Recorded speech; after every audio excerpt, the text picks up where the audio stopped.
ایک بھائی نے کہا کہ اگر شوہر اور بیوی میں اس بات میں اختلاف ہو جائے کہ بیٹے کا نکاح کہاں کرنا ہے، باپ کہتا ہے میں وہاں کروں گا، بیوی کہتی ہے میں وہاں کروں گی، تو کیا حکم شرع ہے؟ دیکھیں، ہم نے ابھی آپ کو سمجھایا کہ فقہ حنفی کے مطابق جب لڑکا یا لڑکی عاقلہ بالغہ ہو، یعنی لڑکا عاقل بالغ، لڑکی عاقلہ بالغہ ہوں، تو ان کو اپنی پسند کے مطابق ہم پلہ لوگوں میں نکاح کرنے کا اختیار ہوتا ہے۔ اچھا، یہ حکم شرع میں نے آپ کو بتایا، میں ترغیب نہیں دے رہا ہوں۔ ہم بچوں کو بھی یہ کہتے ہیں، لڑکوں کو بھی، اور بچیوں کو خاص طور پہ کہتے ہیں کہ جہاں آپ کے ماں باپ آپ کی نکاح کریں، ہاں آپ کو رائے دینے کا بالکل حق حاصل ہے، لیکن عالم بغاوت اٹھا کر یہ کہنا کہ میں خود اپنا نکاح کروں گا، اس میں بڑی ٹھوکریں لگ جاتی ہیں، ایسا نہیں کرنا چاہیے۔ لیکن آپ اس سے اندازہ کریں کہ فقہ حنفی ایک عاقل بالغ کو اختیار دیتا ہے کہ وہ اپنا نکاح خود کر سکتا ہے۔ لڑکی میں کفو کا اعتبار ہے، لڑکے میں تو کفو کا بھی اعتبار نہیں ہے، وہ تھوڑی سی کم درجے کی عورت سے بھی نکاح کر لے، بہت بری عورت نہ ہو تو وہ بھی بالکل صحیح ہے، اور ماں باپ اس کو روکنے کا اختیار نہیں رکھتے ہیں۔ تو اگر ماں باپ نے یہ سمجھا ہوا ہے کہ اولاد کی کوئی مرضی نہیں ہوتی، وہ ایک مجسمے کی طرح ہیں، وہ مطلب فیلنگ لیس ہو چکے ہیں، ان کی کوئی خواہش ہی نہیں ہے، ہم جس کی طرف چاہیں اشارہ کریں وہیں پہ ان کو اپنی سوچ، اپنی فکر، اپنی فیلنگز سب کچھ اس طرف کنورٹ کر دینی چاہیے، چاہے دل مائل ہو نہ رہا ہو کر لیں، یہ مناسب طریقہ نہیں ہوتا ہے۔ اور آج کل کے دور میں خاص طور پہ بچے ویل ایجوکیٹڈ ہو چکے ہیں، ان کو بعض بچوں کو میں نے دیکھا ہے شعور والدین سے زیادہ حاصل ہو گیا ہے، سوشل میڈیا کے اعتبار سے اور دیگر چیزوں کے اعتبار سے۔ اس میں پھر ماں باپ اگر اپنی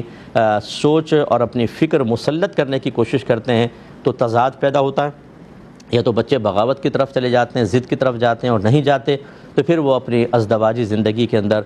خوشی اور راحت نہیں پاتے۔ پھر دو جسم تو ساتھ ہو جاتے ہیں لیکن روحیں علیحدہ علیحدہ ہوتی ہیں، اور پھر اگر لڑکی کی زبردستی کر لیں، کتنی بچیوں نے مجھے کہا کہ مفتی صاحب میرا نکاح زبردستی کر دیا، میں نے ماں باپ کی بات مان کے کر لیا، لیکن شوہر کی طرف دیکھنے کو بھی دل نہیں چاہتا۔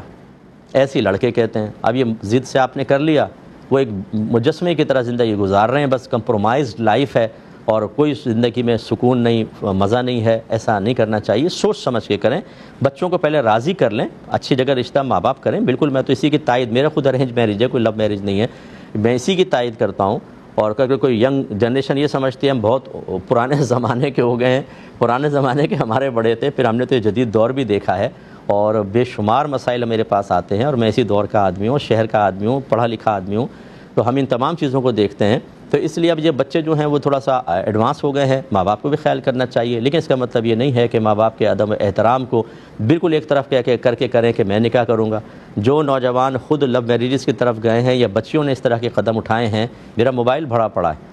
صرف 1 مہینہ 2 مہینہ، اس کے بعد پھر ازدواجی زندگی تباہ کن ہو جاتی ہے، ماں باپ کی دعاؤں سے بھی محروم ہوئے، اور یہ سمجھ رہے تھے کہ پتہ نہیں کوئی جیسے فلمیں ڈرامے دیکھتے ہیں اس کا کوئی خوشگوار سا اینڈ ہوتا ہے، ایسے ہمارا بھی ہو جائے گا، لیکن تلخ حقیقتیں علیحدہ ہوتی ہیں اور اس میں پھر یہ نقصان ہوتا ہے۔ اس لیے ماں باپ کی دعاؤں کے ساتھ ہی کرنا چاہیے، لیکن دونوں طرف بیلنس ہونا چاہیے۔